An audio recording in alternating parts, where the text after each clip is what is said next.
I'm only doing this for Hanley. I have cancer too. Me too. You're the best friend I've ever had.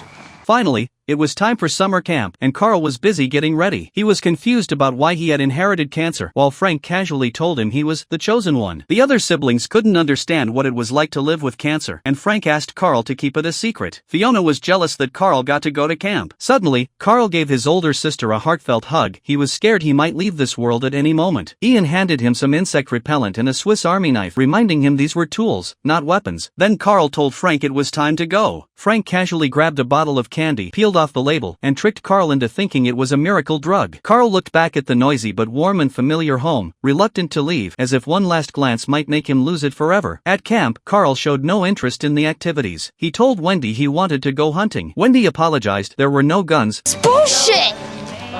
Language, please, Carl. So she suggested something safe but exciting, like tie-dyeing t-shirts. She handed out ice cream to the kids, and Carl wanted some frosting too. Wendy said it had been discontinued because it could cause cancer. Carl exclaimed, "I already have cancer. What kind of camp is this?" Henry thought Carl had a good spirit and invited him to explore by the lake. The two started skipping stones. Henry had already accepted his fate, while Carl still wanted to live a few more years. Henry explained that the point of this camp was to give terminal kids one last adventure, though there wasn't much they could actually do. Carl asked him what he most wanted to do. Titties.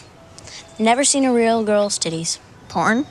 Sure, but never seen titties in real life. Carl promised he would make it happen. That night, Carl invited his friends to sneak some painkillers just as Wendy walked in. What are you kids doing in here? We were gonna steal the drugs and sell them. Really? You need to work on your lying. Hal explained that the purpose of the camp was to fulfill dreams, but Wendy felt conflicted. She couldn't make every child's wish come true. You may have more power than you think. Left with no choice, Wendy threw herself into art. You're the best friend I've ever had.